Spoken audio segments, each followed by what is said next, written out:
Oh, Liam, still grinding away at that little startup. Madison smirked, her voice dripping with condescension as she raised a champagne glass to her glossy lips. I stood alone near the edge of the marble-tiled terrace, watching her laugh like she hadn't once sobbed on the bathroom floor when her modeling gigs dried up. The string quartet played something forgettable in the background, but the music did little to drown out her venom. Her new husband, a finance bro named Tyler with the personality of unseasoned tofu, stood by her side, beaming like he just married the second coming of Marilyn Monroe. His jaw clenched for a moment when she said my name. Maybe he knew, or maybe he was just stupid enough to think he won. Then it happened. A man in a navy blue suit, clearly out of place among the perfectly tailored Armani clones, walked over. He paused mid-step when he saw me. "Mr. Carter," he stammered, his face draining of color like a guilty priest caught in a strip club. Madison turned, confused. "Who?" I didn't smile. I just locked eyes with the man and said, "Why not?" He gulped. "I didn't expect to see you here." I stepped forward, leaned in just enough for him to hear, and let it drop. "I bought the entire corporation last month." The silence hit like a piano drop. The man's mouth opened, then closed like a fish out of water. Madison's smirk vanished. Tyler looked like someone just pissed in his champagne. That was the moment I realized something. I had stopped hurting. You see, this wasn't just any wedding. It was her wedding. My ex-wife, Madison Carter. The woman I gave 9 years of my life to, who used to leave lipstick notes on my mirror, who once said, "Liam, if I ever cheat on you, hit me with a car." Guess what, Mads? I bought the car. But I wasn't always this composed. A year ago, I was a wreck. A walking ghost, trying to make sense of how my world turned inside out. Let me rewind. It started with the perfume. She always wore the same scent, vanilla musk, subtle and soft, like a whisper. Then one day, she came home smelling like citrus and cologne. Said it was a new sample she got from a friend at a shoot. I nodded, pretended to buy it. I wish I had stopped pretending right there. Then came the late campaign meetings. At first, I believed her. I even packed her dinner once and brought it to her studio downtown. She wasn't there. The assistant said Madison hadn't booked a room that night. Said she was out of town. She came home 2 hours later. I didn't ask where she was. I just stood there, holding the uneaten pasta like a fool. Madison always had a way of flipping things. "Liam, I'm trying to chase opportunities. Why don't you ever trust me?" I was too stunned to respond. That was her magic trick. Lie, twist, flip, then cry if needed. She was a walking soap opera. Then I found it. A message on her tablet, one she'd forgotten to log out of before leaving for her wellness retreat. It was from a guy named Tyler. The same Tyler who now stood on this terrace, officially her second husband. "Tyler, I missed last night. You taste like trouble. Madison, better than Liam's guilt sandwiches. He made me dinner again." Ugh, I didn't breathe. I didn't blink. I sat on the kitchen floor and read the whole thing. Weeks of messages. Hotel reservations. Plans for accidentally breaking the news. I wasn't even supposed to be part of the equation anymore. That was when something in me snapped. I didn't cry. I didn't throw the tablet. I didn't call her screaming like some jealous kid. I got quiet. And when I get quiet, I plan. I hired an investigator. Not for proof. I had enough of that. No, I wanted every detail. Every location. Every lie. Every time she said she was with her mom, or yoga, or deep in creative flow. I wanted to own the truth. By the time she served me divorce papers, I'd already started negotiating for the company that backed Tyler's entire career. A struggling digital investment firm that my startup had been studying for months. They needed a bailout. I gave them one, with my name on the dotted line and full acquisition rights.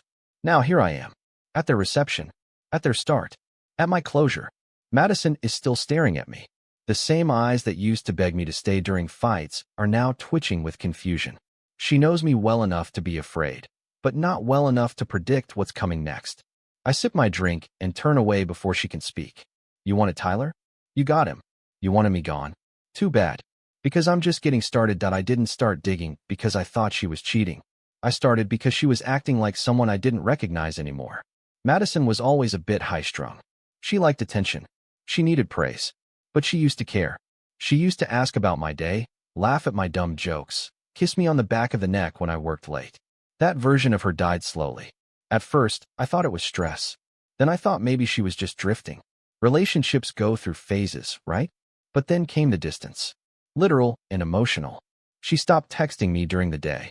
She always had her phone face down. She kept her ringer off, even at night. There were random showers after coming home. Late meetings. New lingerie just for herself. But the moment I knew something was wrong, she stopped fighting with me. That may sound like a good thing, but it wasn't. Madison loved to argue. If she was mad, you knew. She'd throw words like knives and expect you to dodge them like Neo in The Matrix. But suddenly, she was silent. No fights. No tension. Nothing. Like I didn't exist. So I started watching. Not in a creepy way, just aware. I noticed the receipts in her purse weren't matching her stories. She said she had lunch with an old friend at Olive Garden. The receipt said Nobu. She told me she was out late working on a fitness campaign for a yoga brand. That night I drove by her studio. The place was pitch black. I didn't sleep. Not that night. Not the next few either. The worst moment was the night I saw them. I wasn't following her. I swear I wasn't. I was grabbing late-night coffee because I couldn't shut my brain off. I turned on to Wilshire and saw her. Madison, standing in front of a luxury hotel in heels too high for work and laughing with some tall guy in a navy blue suit. She touched his chest. He touched her lower back. They kissed. That kiss broke something inside me. It wasn't just the cheating. It was how familiar she looked doing it. Like she'd done it before. Like she was good at it. I didn't confront her right away. I watched them go inside. I sat in my car. I stared at the hotel sign glowing against the night sky and wondered how I got here. That night, I couldn't go home. I crashed at my friend Josh's place. Told him a little. Left most of it unsaid. The next morning, I went home before she got back. Her duffel bag was on the floor. She came in around 7 a.m., humming. Said her shoot ran late. I didn't respond. That's when she got annoyed. What? You're mad because I didn't call. I told you it would be a long night. Don't be such a child, Liam. She kissed my cheek and went to shower. I sat on the edge of our bed, her lies still fresh on my skin. That's when I opened her tablet. She rarely used it. Probably forgot it even existed. I only remembered because I'd once used it for a pitch deck. I wasn't expecting to find anything, but it was logged into her iCloud. Photos, messages, notes, dozens of texts, a video. Her, sitting on a hotel bed in lingerie, blowing a kiss to the camera. Can't wait for tonight, babe. Liam's so clueless. I closed it. Took a breath. Reopened it. I watched it again. Clueless, huh? Okay. Let's see how clueless I stay. 2 nights later, I confronted her. Not in a shouting match. Not in a fit of rage. I planned it like a business meeting. She came home from Pilates. Hair freshly curled. Lips too red for sweating through core workouts. I sat at the kitchen table, sipping whiskey, the tablet open in front of me. Hey babe, she said, casually setting down her keys. You wouldn't believe how much my core hurts right now. I didn't speak. Just turned the screen toward her. Her face froze. It was the video. The same one she sent to Tyler. Her on a hotel bed, calling me clueless. For a moment, we both just stared at each other. Time slowed. Then she blinked. Smiled. Actually smiled. Oh my God, Liam. Why are you going through my things? I laughed. Not because it was funny, but because the audacity was absurd. Seriously? I asked. That's your move right now? She rolled her eyes. You violated my privacy. No, I said, standing slowly. You violated this marriage. Her tone changed like a snap of fingers. Okay, so what? You saw a video. It's not what you think. Really? I stepped closer.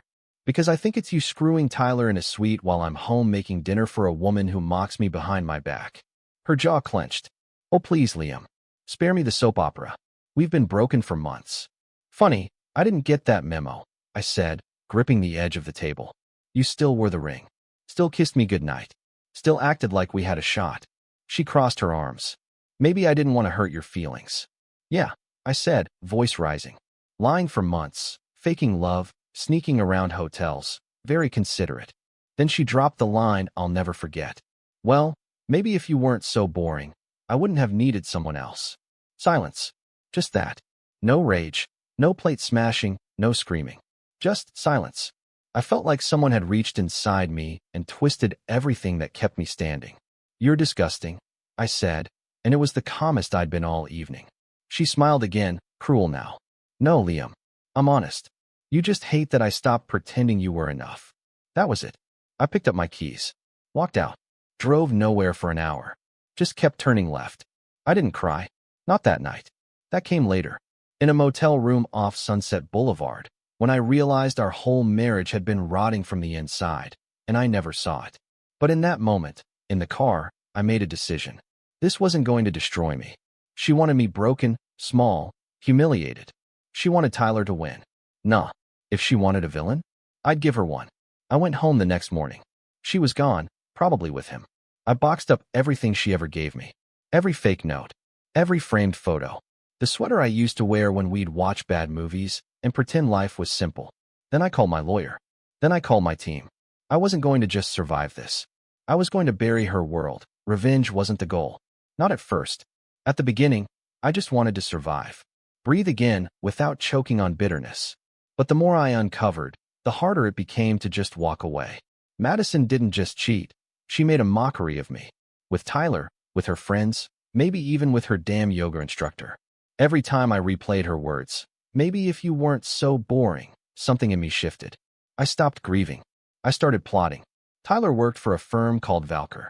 It wasn't massive, but it had decent visibility in the finance world. Their crypto division was bleeding money.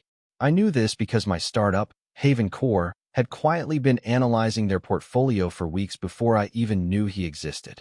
Funny how things line up. I called a private lunch meeting with my board the next day, outlined a buyout plan that included Valker's core assets, told them the real reason in private.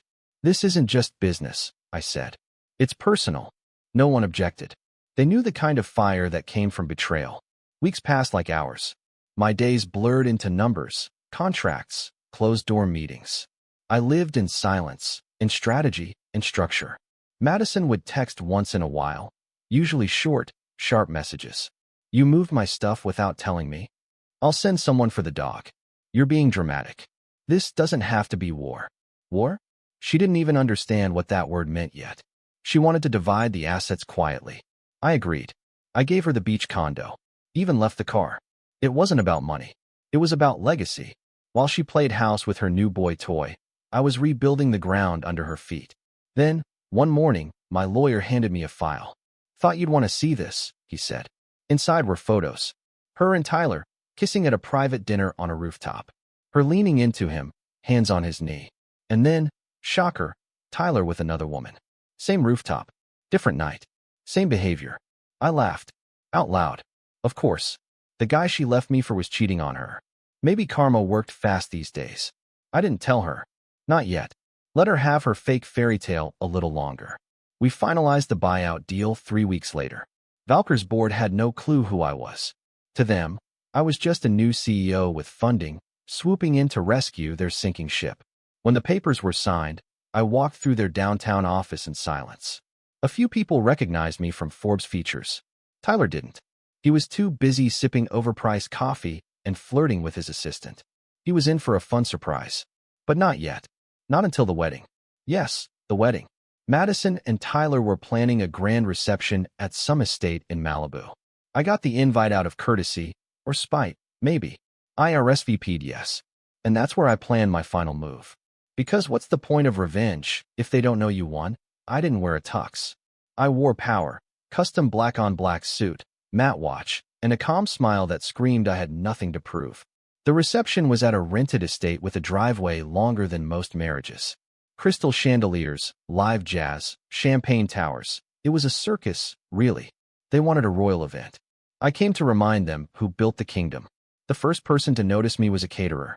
He blinked twice, then whispered something to a security guy who nodded like he recognized the name, but couldn't place the face. Madison, on the other hand, she noticed instantly. She was standing near the floral arch, laughing too loud at some story Tyler was botching. She looked different, plumper lips, higher cheeks, smaller waist. All artificial, of course. Even her smile had been rehearsed. And then she saw me. It was like watching someone trip in slow motion. Her body froze mid-laugh, head tilted slightly, as if questioning her own eyesight. I just lifted my glass slightly, like I was toasting her poor life decisions. She whispered something to Tyler. He turned around and grinned, clueless. Raised his glass. I smiled back. Friendly, controlled, and absolutely electric inside. That's when Mr. Johnson showed up, the CEO I replaced at Valker. He was older, Sharp suit, stiff posture. He wasn't here for the couple. He was here out of obligation, clearly. Then he saw me. His face went pale like milk meeting vodka. "Mr. Carter," he muttered. "I didn't expect to see you here." Madison glanced between us, confused. "Wait, why would you know Liam?" I didn't even look at her. My eyes stayed locked on Johnson. I leaned in and said real low, "I bought the entire corporation last month." Silence. Madison blinked like the sun just exploded. Tyler froze, still holding his glass midair. And then, I watched it happen. Her face cracked. She realized. She understood. I wasn't there as her past. I was there as her future's landlord. She stammered something about coincidence. I didn't listen. I walked toward the bar and ordered a single malt. Neat. My phone buzzed. It was a message from my lawyer. Media leak confirmed. Valkyr ownership transfer hits headlines tonight. Should be fun. Oh, it would be. See, I didn't just buy Valkyr. I gutted it. Quietly replaced Tyler's entire division. Froze his bonuses. Disbanded his pet project. Restructured the board to report directly to me. On Monday, he'd walk in and learn his keycard didn't work. But I wasn't done. I took a slow walk around the venue, nodding at strangers, watching Madison try to keep her face together. She whispered frantically to Tyler, who shrugged, confused. She tried to smile at me. I looked right through her. Revenge isn't loud. It's not fire or fists. It's silence in a room full of witnesses. It's being the ghost in someone's happy ending and reminding them the past has claws. As I left the estate, I heard her call after me. "Liam, wait." I turned slightly, raised an eyebrow. "Did you really do this just because I cheated?" I gave her the softest smile I could muster. "No, Madison. I did this because you made the mistake of thinking I'd always stay small." Then I got in my car and drove off, faster than I ever ran from her lies. Monday came like thunder. Tyler showed up to Valkyr HQ at 8:12 a.m. sharp, still riding high from the wedding hangover, still thinking the world bent for him. He tapped his keycard against the reader. Red light. Beep. No entry. He tried again. Same result. Then again, this time harder, as if effort might make the building forget who owned it. Security approached him, polite but firm. "Sir, your access has been revoked. You'll need to step aside." "I work here," he snapped. "Not anymore," I said, stepping out from behind the glass door. "Good morning, Mr. Golding." He turned to face me. No more grin. Just disbelief dripping from his face like rain off a broken umbrella. "You can't be serious." "I'm always serious," I replied. "You're not fired, by the way. We're reassigning you. Something better suited to your talents." I handed him a sealed folder. Inside, a demotion letter and a reassignment to a client strategy desk in a secondary office 2 states away. No team, no title, just a cubicle and a landline. He flipped through the papers, his voice breaking. "This is a joke. You're doing this because of her." "Oh no," I said, leaning in. "I'm doing this because of you. Because you thought cheating with a married woman came without consequences." I turned my back on him. Let that be the last thing he saw. My back as I walked toward the elevator, the one he used to ride like a king. Later that afternoon, I received a text from Madison. "Madison, you're really going to ruin his life?" "Mine too." "For what?" "Ego." I stared at the message for a long time. No, not ego. It was clarity. It was closure. But she wouldn't understand. Narcissists never do. They break things, then cry when the pieces cut their own hands. The next week, news broke that Tyler had been transitioned. A few business sites tried to spin it as strategy. Most didn't care. To the outside world, it was just a ripple in the financial ocean. But to Madison, it was war. She called me. First time in months. I let it ring 5 times before answering. "What?" I said. "You're enjoying this," she snapped. "No," I said coldly. "I'm finishing it." She went quiet for a second. "You loved me once." "I did," I admitted. "And you spit on it." "You're not the same, Liam," she muttered. "No," I agreed. I grew teeth. Click. End of call. Later that evening, Josh, my best friend, the one who let me crash on his couch when I couldn't go home, came over with 2 beers and a smirk. "You see her Instagram story?" he asked. "No." "What?" She posted a picture of Tyler asleep on the couch with a wine bottle next to him. Caption said, "Regret looks different on everyone." I smiled. Not because I wanted her to suffer, but because she finally saw the view from the other side. That week, I slept better than I had in months. No racing thoughts. No images of hotel rooms or lies on loop. Just silence. Peace. Funny how peace feels like power when you've been powerless too long. Something strange happened after that week. I expected closure to feel like a slam of the gavel, a final scene where I walk away in slow motion while the past burns behind me. But real life doesn't work like that. There was no grand score playing in the background, just the stillness, and me adjusting. I'd spent so much energy planning moves like a chess game that I forgot how to just be. How to wake up without thinking about who was betraying me, who was lying, who was winning. And one morning, I did. I woke up. No nightmares. No bitterness. Just sunlight bleeding through the curtains and the sound of my dog snoring on the floor. Madison was still trying to call. I let every call go to voicemail. She didn't know how to operate outside of chaos. When the drama ended, she panicked. I listened to one of her messages once, just out of curiosity. Liam, we need to talk. I didn't think you'd go this far. You didn't just hurt him. You hurt me. Was that your goal? To make me feel worthless. I almost laughed. She'd built an entire personality out of burning bridges and then acting shocked when the fire got hot. But I was done playing with matches. Instead, I focused on myself. On Havencore. We were expanding now, ironically stronger than ever. Investors were circling, and my team was tighter than a vault. For the first time in years, I walked into work with purpose that wasn't driven by pain. Josh noticed the change. You're not angry anymore, he said one night over tacos and beer. I'm not numb either, I replied. I'm just free. He raised an eyebrow. So what's next? Another relationship? Or are you going to swear off women like a monk? I shrugged. I'm not swearing off anyone. But I'm also not going to love someone who sees me as a stepping stone again. He nodded. Fair. I didn't date. Not right away. I focused on rebuilding everything Madison had tried to tear down. Not just my reputation, not just my business, but me. The version of Liam that laughed more, trusted more, walked into a room and didn't second-guess his worth. Madison, on the other hand, began to unravel publicly. A few months after the wedding, her marriage with Tyler collapsed. Apparently, she found texts from another woman on his phone. Same story, different cast. She tried to get ahead of it, post some empowered breakup captions, but people were starting to see through the act. I got a message from her sister one evening. She's falling apart. I'm not asking for pity. I just thought you should know. She's not okay. I didn't respond. Not because I didn't care, but because I'd already tried being her lifeline once. She cut the rope herself. Still, part of me felt something that surprised me. Pity. Not love. Not longing. Just that heavy, dull ache you feel when you watch someone drown in a pool they filled themselves. That night, I sat on my balcony, watching the skyline, sipping scotch. My dog curled next to me, snoring again. Same position. Same rhythm. Peace isn't loud. It's quiet. It's the absence of the need to prove anything. And I realized something. Revenge may have started the fire, but peace is what kept me warm. Time didn't heal everything, but it gave clarity. A year passed since that night at the reception. I didn't think about her every day anymore. The memories came and went like weather, some stormy, some soft, but none of them owned me. I'd taken back every part of myself she tried to corrode with her lies, her fake smiles, her gaslighting. Madison never truly apologized. I wasn't waiting for one. Some people aren't capable of real remorse. They just regret losing control. One afternoon, I was walking through a downtown plaza when I spotted her. Alone, sitting on a bench outside a cafe.